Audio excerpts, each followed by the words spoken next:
با ادامه بازسازی و نوسازی در لوگر به تازگی کار پختکاری سرک داخل شهر پلعلم به طول 1.2 متر و عرض 13.5 متر همراه با اعمار جویچه های کنار سرک آغاز گردید. مسئولان حین تهداب گذاری در مورد اهمیت پروژه های انکشافی در کشور صحبت نمودند، امنیت و بازسازی را یکی از آرمان های دیرینه ملت خواندند و گفتند که امارت اسلامی همواره در عرصه خدمتگزاری برای مردم تلاش نمودند.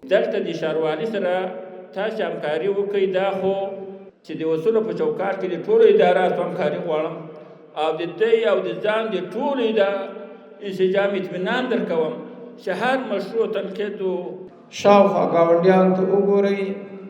زموږ د تاسې آبادي ساری نه لري و دې لنډ ګاونډیو کې زموږ تاسې امنیت، زموږ تاسې آرامي، زموږ تاسې اقتصاد، زموږ تاسې پروژه، زموږ تاسې وحدت. همچنان مسئولان بر کیفیت کار پروژه تاکید کردند و گفتند که کار ساخت این پروژه 47 میلیون افغانی هزینه برمی‌دارد و پول آن از بودجه انکشافی ښاروالي لوگر پرداخت می‌شود.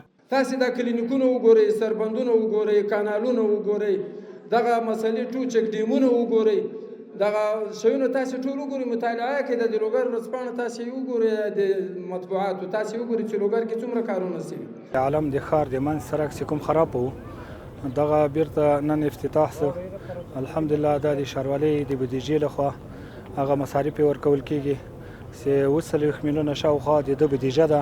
قابل ذکر است که در کنار ساخت این سرک کار 10 پروژه انکشافی دیگر نیز در ولایت لوگر جریان دارد.